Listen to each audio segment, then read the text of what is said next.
Evangelio de nuestro Señor Jesucristo según San Juan. Gloria a ti, Señor.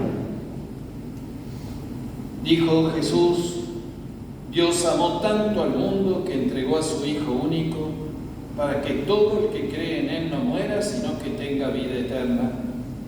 Porque Dios no envió a su Hijo para juzgar al mundo, sino para que el mundo se salve por Él. El que cree en Él no es condenado. El que no cree ya está condenado, porque no ha creído en el Hijo único de Dios. Palabra del Señor. Gloria a ti, Señor Jesús. Cuando empecé a estudiar teología, tenía unos 20 años, como laico, ¿no? Y entonces tenía una compañera que yo en ese momento la veía como una señora mayor, no sé si tendría la edad que yo tengo ahora o era más grande. Pero ella, cuando el profesor nos daba las clases, era el profesor Enzo Giustosi, tal vez lo escucharon nombrar, siempre preguntaba por qué el Dios del Antiguo Testamento parecía ser tan malo, ¿no? Que a veces se hablaba de la ira de Dios y a veces se hablaba del castigo. Y el padre Enzo, el profesor, se irritaba porque consideraba una pregunta impertinente, fruto del desconocimiento, en definitiva. Y la prueba de esto está en la primera lectura de hoy, en la lectura del libro del Éxodo, en el capítulo 34. Es decir, el pueblo ha ido haciendo experiencia no de la ira de Dios, sino de la bondad de Dios. Por eso dice Moisés en el monte, dialogando con Dios, le dice: el Señor es un Dios compasivo y bondadoso, lento para enojarse y rico en amor y fidelidad. Y habla después de la amistad que tiene con Dios y le pide que acompañe, que siga acompañando al pueblo. Con esto, ¿qué decimos? Que siguiendo todas las páginas de la Biblia, desde el Génesis hasta el Apocalipsis, nos encontramos con una historia de amor, en definitiva, que prueba, que muestra la actitud de Dios respecto de los hombres y que en el Evangelio de hoy, Juan capítulo 3, se expresa con esa bellísima frase, ¿no? Tanto amó Dios al mundo que entregó a su Hijo para salvarlo. Es decir, toda la revelación y la comunicación de Jesucristo es el amor del Padre. Incluso ese amor que hemos renovado en nuestro corazón el domingo pasado por la efusión del Espíritu Santo. Y por eso también Juan, en su carta, casi al final del texto canónico de la Biblia, sintetiza esta historia de amor en una afirmación más fuerte todavía. Dice: Dios es amor. No solo Dios es amoroso con los hombres, sino que Dios es amor. Bueno, al celebrar la solemnidad de la Santísima Trinidad estamos celebrando esto. Y por eso tenemos que renovar y purificar nuestra imagen de Dios. ¿Creemos verdaderamente en un Dios que es amor? En nuestra fe y en nuestra experiencia, ¿tenemos relación con Dios Padre, con Dios Hijo y con Dios Espíritu Santo? Es importante revisar esto. A veces tenemos predilección por alguno o una experiencia más fuerte con alguna de las personas divinas, pero todo lo que Dios hace en relación a nosotros es una oportunidad para vincularnos con esta riqueza que es la comunión trinitaria. Entonces, de lo que Dios hace en la historia y en nuestra vida, donde descubrimos que es amor en relación a nosotros, nos remontamos a la intimidad de la vida trinitaria, que es lo que abrió Jesús para nosotros.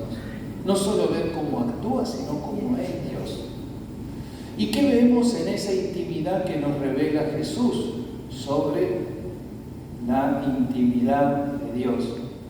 Vemos que en un único Dios, en una única divinidad, subsisten tres personas diferentes. Ayer lo repasábamos con los chicos, ¿no? ¿En cuántos dioses creemos?, le preguntaba yo. En uno. Y en ese único Dios, ¿cuántas personas hay? Tres. Un misterio impresionante. Es verdad que en otras religiones antiguas, en el panteón, es decir, en los dioses que se creían, habían varios dioses. Solo que estos dioses estaban separados entre sí, uno originaba al otro, se peleaban, o sea, había mucha proyección y mucha concepción antropomórfica de ese panteón. Aquí es un misterio totalmente distinto porque es como que la cabeza no nos da. Empezando porque no podemos situar a Dios en espacio y tiempo, porque es la eternidad y el cielo, que están más allá del espacio y del tiempo. Además de esto, tenemos que enfrentarnos a esta diversidad en una unidad indivisible y absolutamente perfecta. Por lo tanto, hoy confesamos nuestra fe en este misterio de Dios que nunca debemos cerrar con nuestra mente y que nunca debemos cerrar con nuestro corazón, que siempre tenemos que estar dispuestos a dejarnos sorprender por Él y a profundizar nuestra rica relación con Él, espiritual, en esta vincularidad con el Padre, el Hijo y el Espíritu Santo. Ahora, ¿cómo puede ser que tres diferentes sean uno? Es algo que parece que en nuestra mente se vuelve contradictorio. Claro, por eso fue el problema que enfrentaron nuestros padres, ¿no? Los padres de la iglesia, los primeros cristianos, que tenían que explicar esto. ¿Cómo le explicamos a la gente que creemos en un solo Dios, que no somos politeístas, pero al mismo tiempo está clarísimo en la Escritura, son tres personas? Y entonces precisamente lo que les sirvió fue la palabra persona. Porque la palabra persona es distinta de la palabra individuo. La palabra individuo afirma la individualidad. La palabra persona afirma la relacionalidad. Ahí está la clave. Ser persona es ser por naturaleza relacional. Y nosotros somos personas humanas porque naturalmente somos capaces de inteligencia, de libertad y de relación, capaces de amor. A tal punto que sin amor no podemos vivir. Es imposible. La autorreferencialidad, el narcisismo, el individualismo, lo único que nos trae es tristeza y ya desde el momento en que nacemos necesitamos de los demás. El Papa Juan Pablo II decía: el hombre no puede vivir sin amor. Si no se le revela el amor, decía él, permanece para sí mismo un ser incomprensible. Si no se le revela el amor, si no experimenta el amor, si no participa del amor, porque somos personas. Entonces, si pensamos que el Padre, el Hijo y el Espíritu Santo no son tres individuos que moran en un monte divino, sino tres personas, y que al ser personas divinas son totalmente abiertos el uno al otro, capaces de darse totalmente y de recibirse recíprocamente de manera plena, entonces podemos pensar en tres que, sin dejar de ser diferentes, formen no una unidad sino una comunión perfecta. La unidad a veces hace referencia a la homogeneidad. Nos parece que lo diferente no puede formar una unidad, forma una comunión. Es decir, la unidad entre las personas no es una unidad homogénea. Con este mismo Padre Enzo, una vez fuimos a verlo porque habíamos fundado, teníamos aires de fundadores de jóvenes, entonces hicimos el eje, que era el encuentro juvenil ecuménico.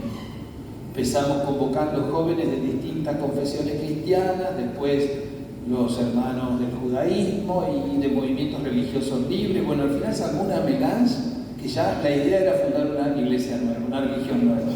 Y entonces ahí fuimos a verlo al Padre y le dijimos: tenemos un problema. ¿Qué problema tiene?, nos preguntó. Y que el grupo se volvió muy heterogéneo. Y entonces dijo él: todo grupo es y tiene que ser heterogéneo. Es decir, no se pueden anular las diferencias, se pueden integrar en una unidad mayor que es la comunión de amor.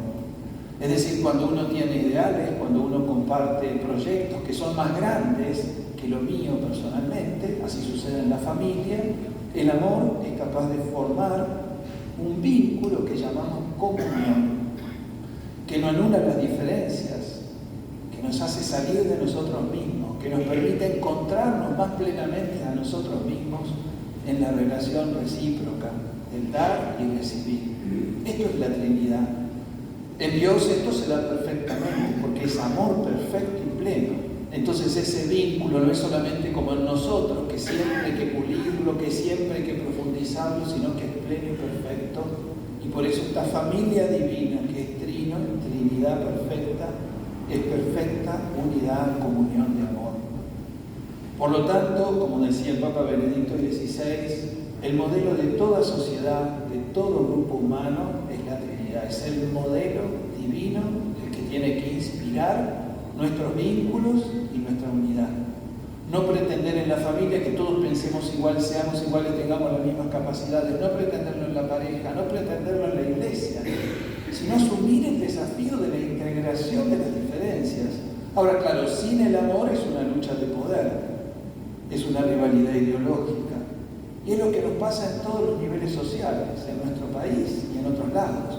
Por eso van a ver que el Papa recuerda, Papa León en su nueva encíclica Magnificat Humanitas, recuerda precisamente que el principio social tiene que ser la caridad, porque es lo único que puede lograr la comunión, que es la integración de las diferencias en esa unidad mayor, en ese nosotros de la familia, en ese nosotros de la iglesia, en ese nosotros de la patria, en ese nosotros de la humanidad.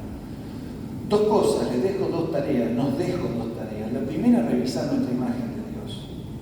O le está pasando como mi compañera, que piensan que Dios vino más a juzgarnos, que Dios es distante, o que Dios en definitiva no llega a sorprendernos, o bien renovamos nuestra experiencia sorprendente del amor de Dios.